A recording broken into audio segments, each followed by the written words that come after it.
Today I'll be showing what I do to all my pins as soon as I get them out of the box, adjusting tines for evenness and my preferred flow, and a quick polish. It's a matter of personal preference, but I like my pins smooth. Some folks like some tooth or feedback on the page, but I'm not one of those people. But let's talk about what makes a pin unpleasant to use. In order of most important to least important, I'd rate them as misaligned tines, improper tine spacing, improper tip shape, baby bottom is one type of this, sharp tip edges, and rough tip material.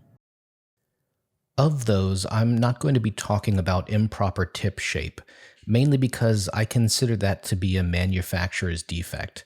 So if you do have a nib with baby's bottom or some other incorrect shape, I'd contact the seller and see about getting a replacement if possible, rather than trying to fix it yourself, but I'll be showing examples of the rest of them. The pin you've been seeing on screen is my latest pin, a Narwhal Nautilus that I recently did a review of, and at first glance, there's nothing obviously wrong.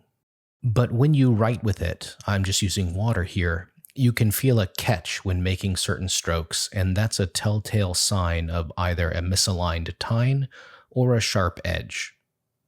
It's even worse with this pin, which I'm sure is misaligned because I made it that way by purposefully pressing too hard in order to spread the tines. Here's my setup. My microscope, my smoothing materials, and most critically, this little vise, which I use to hold the pin steady for you, my audience. A quick sidebar, our eyes are amazing. When you look through the microscope, your eyes and brain adjust to focus and track things, even with some movement, and there's definitely movement. Cameras aren't as good at this. Without that vise, all my footage looks like I decided to do principal photography during an earthquake, or that I power chugged a half-gallon of cold brew coffee just before saying, lights, camera, action. Those little colored squares are MicroMesh pads. They're like very fine sandpaper. I've got them in both these little pads and also the larger sheets you just saw. Both are useful, but I suggest the pads over the sheets. Affiliate links in the description below. For smoothing like we're doing today, you really only need the 6, 8, and 12,000 grit pads. But let me get the Nautilus in the vise and we'll take a closer look. I'll edit these focusing sections out of the rest of the video. I just wanted to say that this one was 23 seconds long for me to get this in focus, so I'll save you guys that. But here's the first close look at the first nib that we'll be looking at. This is a Narwhal Nautilus nib in broad, and that's a stainless steel nib with some sort of coating on it. And right here I see the first clue that the tines might be misaligned with that bright line. That's the right tine, looks like it might be slightly elevated.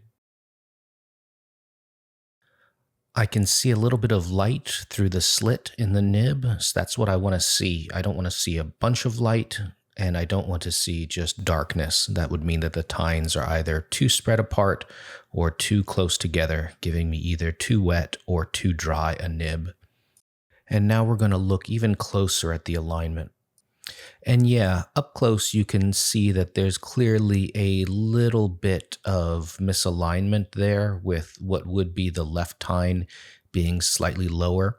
That edge that you can just see there is going to catch on the paper. This isn't a huge misalignment, and with a broad nib like this, you don't really feel it. I didn't even film the adjustment because it was just so minor. You'll see me adjust the gold nib, however, since it was more serious. For smoothing, I use two different materials. The first are these little MicroMesh pads, and the second is some lapping paper. I'll put links to both of them in the description. When you buy the MicroMesh, it comes with a bunch, but you don't really need all of them, just the three finest, 6, 8, and 12,000. You don't want your pen to be completely dry when you're smoothing it. There's two schools of thought. The really good guys use the same ink that they'll be writing with when they smooth the nibs, but for me, I just use water. I don't like to get my pads all gross looking. It's just something retentive about me. But in order to do the smoothing, you just use this motion here where you set the pen down and pull it towards you while also lifting the rear of the pen.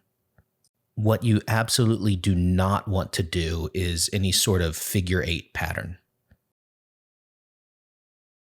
And now we'll take a closer look. And once this focuses, you'll see that there's a little bit of a change to the nib. First thing is I've removed the red coating that was on top, but you can also see a pretty significant change in the smoothness of the nib in terms of any sort of pits or imperfections.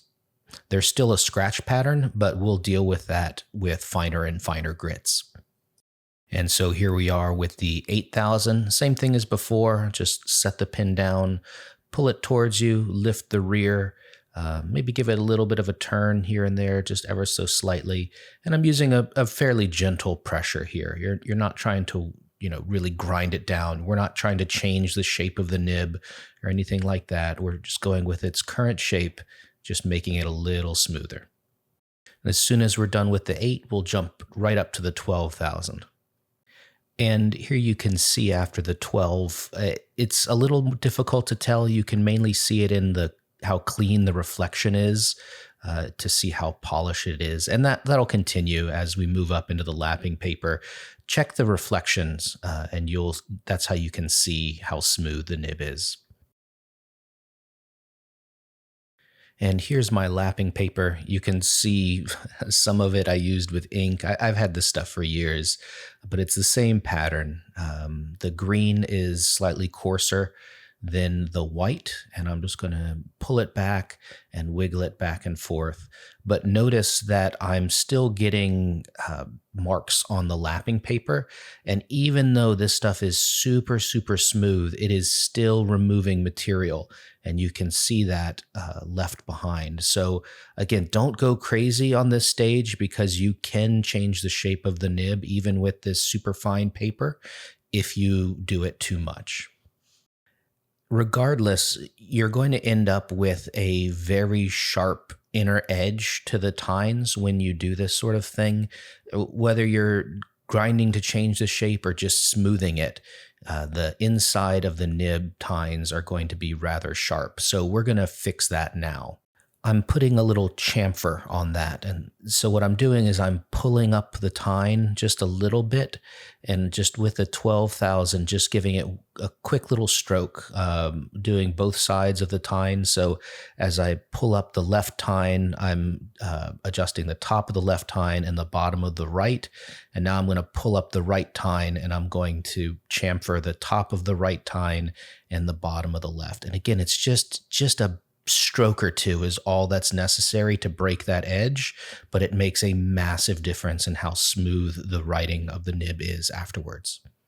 You'll see that I removed the nib unit from the pen. That's not really necessary. Sometimes I do it, sometimes I don't. I think it was just easier to look at under the microscope in this particular case, which is why I did it.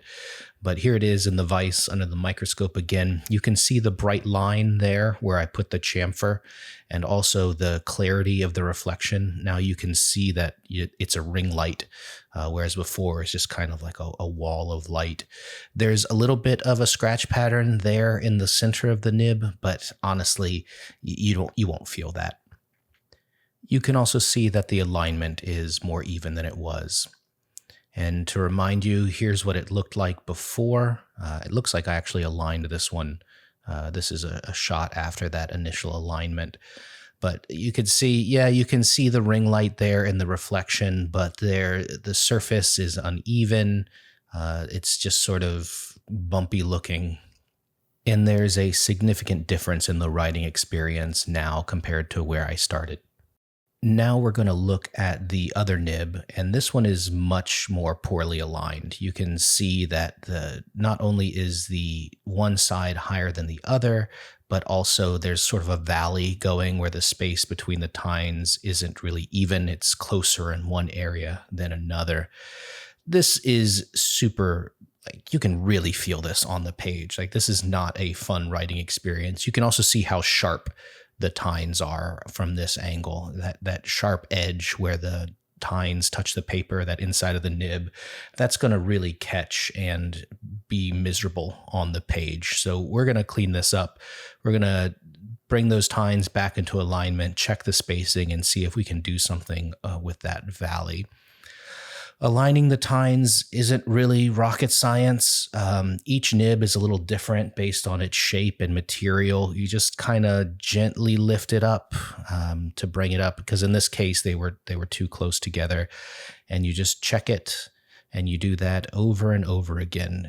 Remember, it's a lot easier to make multiple small steps and not overshoot your target than it is if you do one big pull trying to be in a rush, and now you've overshot your mark and you're going to start messing with your flow at that point. So go slow, a little adjustment, take a look, little adjustment, and that's how you'll get to a nicer writing experience.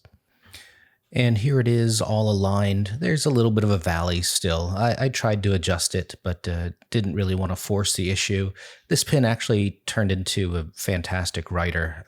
One of my favorites, actually, after this readjustment. So yeah, you can make a huge difference even in a already nice pen just with this process. If you have any questions, feel free to leave them in the comments below, and I'll try to answer either with a short or with some comments here. I bit off more than I expected with this editing job. I'm still new to this whole thing. Hopefully there'll be less of a delay between this and my next video. But until then, everyone, thanks for watching, and I'll see you next time.